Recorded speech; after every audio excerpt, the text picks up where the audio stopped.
છેલ્લા એક માસમાં ગાંધીધામ મહાનગરપાલિકા દ્વારા સરદાર વલ્લભભાઈ પટેલ સર્કલથી ચાવલા ચોક સુધી એસડીએક્સ સાઉથ મુખ્ય બજારની પાછળ SFX 400 ક્વાર્ટરમાં આદિપુર વને વિસ્તારમાં લાઇન ઉપર નેશનલ હાઈવે રોડ ઉપર નોર્થ બજાર પાર્કિંગથી શિકારપુરી બજારની પાછળ પાર્કિંગ ગુરુકુલ વિસ્તારમાં TAZ CAX 6 વાળી આદિપુરમાં બોર્ડ 12C લીલાશા પ્લોટ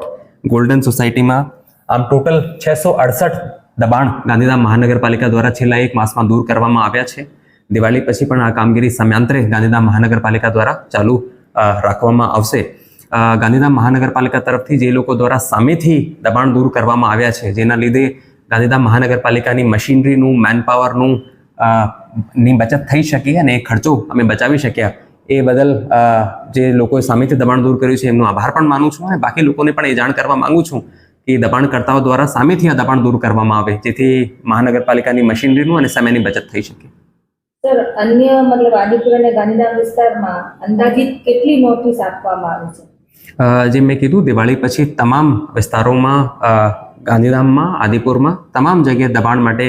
મહાનગરપાલિકાની ઝીરો ટોલરન્સની પોલિસી રહેશે અને સમયાંતરે આ કાર્યવાહી વિકાસના પ્રોજેક્ટ્સની સાથોસાથ ગાંધીધામ મહાનગરપાલિકા દ્વારા કરવામાં આવશે.